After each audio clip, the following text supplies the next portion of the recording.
Sacramento Pride Month is here, and one of our city's most treasured LGBTQ+ spaces happens to be a library. Today we'll hear about the literary hub where banned books live on the shelves, queer history is preserved in the archives, and where anyone can walk in, find a story that reflects their life, and feel at home.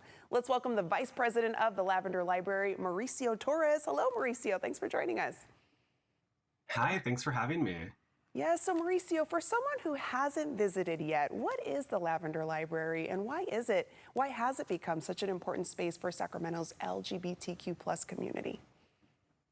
Yeah, thanks for the question. So the Lavender Library, officially known as the Lavender Library Archives and Cultural Exchange, was founded in the late 90s. So when you walk in, you'll just see the shelves and full of all LGBTQ books and stories. We're independent, so that means that we work independently from the public library system. We're a nonprofit. And every single story on our shelves is either a queer author or a queer story.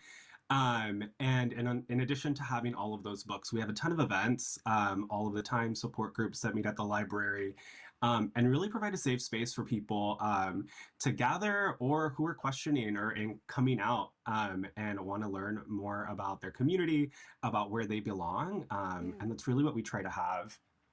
Yeah, and it's great to have a space like that. In Pride Month, it brings visibility and celebration, but spaces like yours, they matter year round. Why is that? Absolutely. So Pride Month definitely shines a spotlight on our community, and it's a great way to organize people, to let people know about the library, be it on a show like this. But we know the needs of our community go beyond June. We know that the country is facing a rise of anti-LGBTQ hate and violence, and making sure that people know that there is a safe space where they can gather is important, especially if someone is questioning or needs support. That doesn't only happen in June, right? People could be going through a moment any time of the year. So making sure spaces like ours are open and are accessible and people know about them is super important because, feeling that you belong and having a place where you belong is one of the most important things that you can have, especially if you're going through the process or feeling down about just all of the hateful rhetoric happening across the country. Yeah, and let's talk about also the Lavender Library. You said this, but it's 100% volunteer run. So what does that That's grassroots right. support say about Sacramento's LGBTQ+ community? Yeah, I think it's an incredible show of support. For almost 30 years now, we have been 100% volunteer run.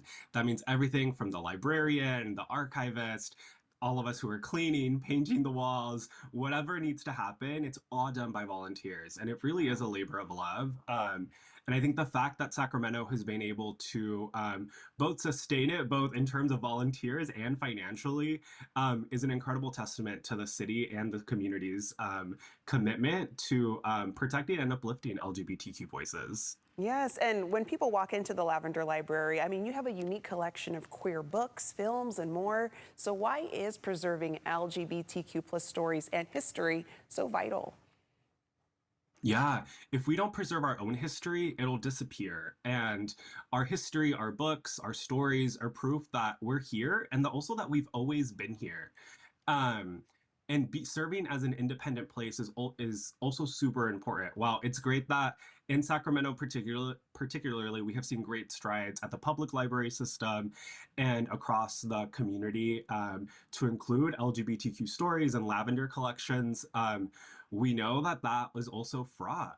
Here in California, like in Fresno County, we saw pride flags have been banned from flying in libraries, and we know those have ripple effects. So having an independent space where our stories are shared and preserved is super important, both for our history, but then also for people to find themselves, feel seen, and protected from any outside forces as well.